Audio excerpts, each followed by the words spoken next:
Hello friends, welcome back to my YouTube channel. तो अभी कुछ दिन पहले ही टीसीएस के तरफ से एक स्मार्ट हायरिंग का वैकेंसी निकला है जो बीएससी बीसीए ग्रेजुएट्स के लिए है, जो 2020 में पास आउट थे, जो 2021 में पास आउट किए हैं और जो अभी 2022 में हैं।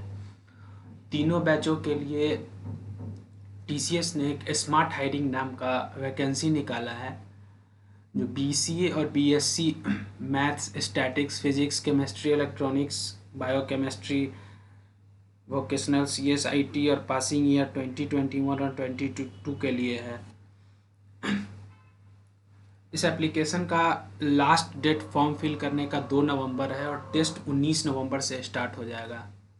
और अगर इसका फॉर्म आप भरना चाहते हैं तो टीसीएस के साइट पे जाके tcs.com/करियर पे अगर क्लिक करिएगा तो वहाँ रजिस्टर नाउ का एक ऑप्शन आएगा, वहाँ से आप इसका फॉर्म भर सकते हैं। फॉर्म भरते समय आपको दो बात का ख्याल रखना है कि आपका 10th और 12th में और ग्रेजुएशन में टिल, अगर आप 2022 बैच के लिए है, टिल 4th सेमेस्टर तक।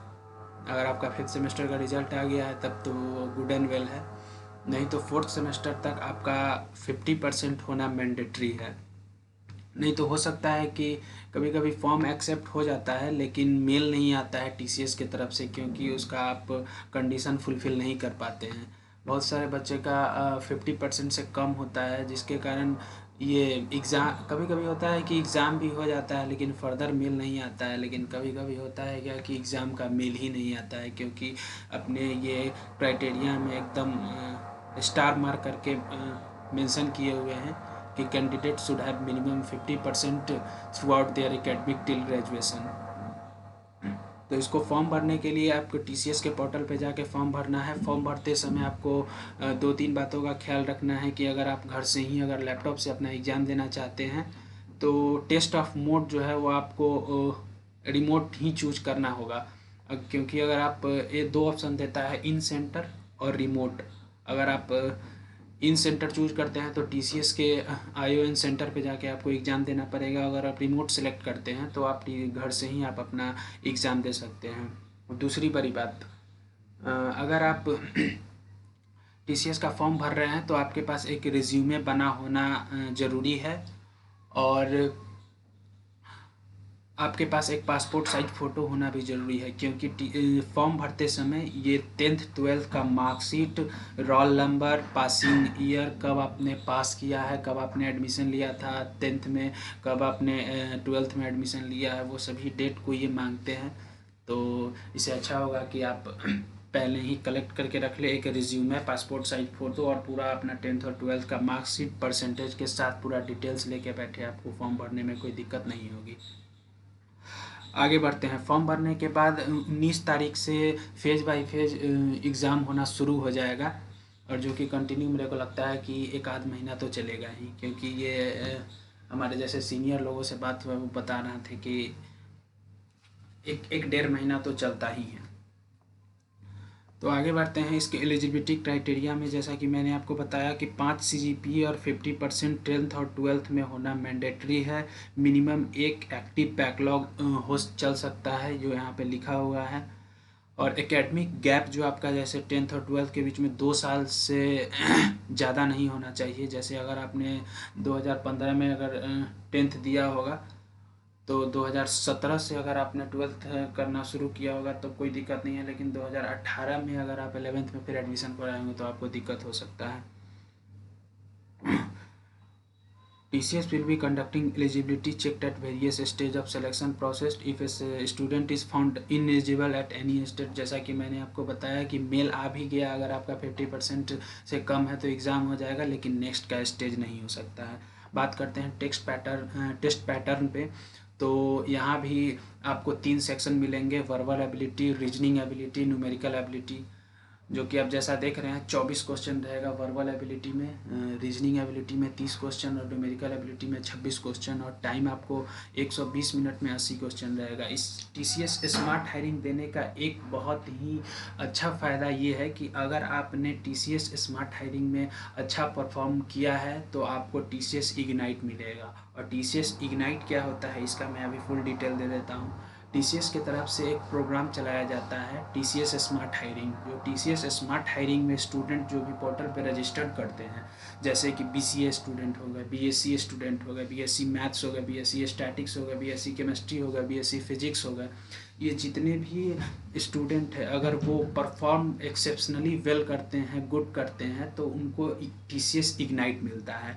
उस TCS इग्नाइट में क्या होता है कि TCS स्मार्ट हायरिंग का जो जॉब होता है मेनली वो सपोर्टिव रोल के लिए किया जाता है, लेकिन TCS इग्नाइट होता है वो डेवलपमेंट रोल के लिए किया जाता है। तो TCS स्मार्ट से अच्छा TCS इग्नाइट है, लेकिन इसमें एक और दिक्कत है कि अगर आपको इग्नाइट मिल गया तो ठीक है, आपको वो TCS MCA करवाएगी, उसका अपना एक इंस्टीट्यूट होता है जिससे वो टाई अप होते हैं, लेकिन आपको पैसा खुद पे करना पड़ेगा पर सेमेस्टर वाइज।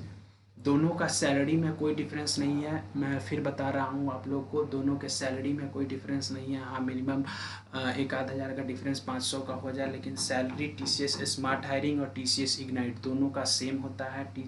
दोनों के सैलरी में कोई ज़्यादा डिफरेंस नहीं होता है, लेकिन बस TCS इग्नाइट वाले को यही फ़ायदा होता है कि उनको डेवलपमेंट का रोल मिल जाता है। रोल की बात करें अगर TCS स्मार्ट हायरिंग की, तो वो सपोर्टिव रोल रहता है। उनका ट्रेनिंग 1-2 महीना चलता है और उसके बाद धीरे धीरे आगे चल के वो डेवलपमेंट में अगर अच्छा अगर स्टार मिलता है, हर एक क्वार्टरली, ईयरली या मंथली भी स्टार मिलता है हर एक बैच को। जैसे आपका जो टीम लीडर होगा अगर जिस भी कंपनी में होंगे, तो आपको एलोकेट करता है इस प्रोजेक्ट को आपको इतने दिन में कंप्लीट करना है, उसमें आपका क्या रोल है। अगर उस रोल में अगर फिट बैठते हैं तो कंपनी की तरफ से आपको स्टार मिलता है। अगर उस स्टार अचीव करिएगा उस तरह आपको धीरे धीरे प्रमोशन होते होते डेवलपमेंट का रोल मिल जाएगा किसी भी कंपनी में। और वैसे भी अगर BCA स्टूडेंट वाले हैं तो वो चाहेंगे कि हमें डेवलपमेंट का रोल मिले, क्योंकि ये सपोर्टिव रोल उतना अच्छा होता नहीं है। कभी कभी BPO वगैरह में भी लगा देते हैं कि अब चैट करते रहिए और प्रॉब्लम सॉर्ट आउट करते रहिए, तो यही दिक्कत है इसमें। और इग्नाइट वाले में यही बस एक डिफरेंस है क्या कि उनको MCA करने का मौका मिलता है, और वो भी टाई अप जो होता है, उनका टाई अप जो होता है जिस भी यूनिवर्सिटी या कॉलेज से, वहाँ से वो अपना MCA कराते हैं, और डेवलपमेंट का रोल मिलता है। दोनों का सैलरी भी सेम ही होता है। तो अगर आपने अभी तक फॉर्म नहीं भरा है, जो बेसिकली मैं यही डिफरेंस बताने के लिए वीडियो बना रहा था, कि अगर आपने अभी तक फॉर्म नहीं भरा है तो अभी भी 2 नवंबर तक लास्ट डेट है, आप जाके फॉर्म भर सकते हैं। फॉर्म भरने में कोई भी किसी भी प्रकार का प्रॉब्लम नहीं होगा, क्योंकि यहाँ पे फ्रिक्वेंटली आप क्वेश्चन में भी आप देख सकते हैं कि आप आप अगर BCA हैं तो अगर आप फॉर्म भरते जाइएगा तो प्रोफाइल में IT चूज करिएगा, और अगर आप अभी तो BBA BCom का निकला नहीं है, इसलिए एक ऑप्शन BPS भी होता है जो बेसिकली कॉल सेंटर वगैरह पे जॉब होता है। तो अगर एक बार आप फ्रीक्वेंटली आस्क्ड क्वेश्चन जाके TCS के साइट पे पढ़ लीजिएगा, आपका पूरा ये डाउट क्लियर हो जाएगा। आपको मैसेज भी आ जाएगा कि अगर आप अपना एप्लीकेशन ट्रैक करना चाहते हैं तो वहाँ से ट्रैक भी कर सकते हैं फॉर्म भरने के बाद। तो एग्ज़ाम देना चाहिए आप लोग को, अगर आप एलिजिबल हैं, अगर 2021 बैच के हैं, 2022 बैच के हैं, तो आप एक बार एग्ज़ाम ज़रूर दीजिए, क्योंकि एग्ज़ाम देने से ही आपके अंदर का कोई डर होगा वो ख़त्म होगा। तो वीडियो में बने रहने के लिए बहुत बहुत धन्यवाद। इसी तरीके के वीडियो को देखते रहने के लिए चैनल को लाइक, शेयर और सब्सक्राइब ज़रूर कर दें। जय हिंद, जय भारत।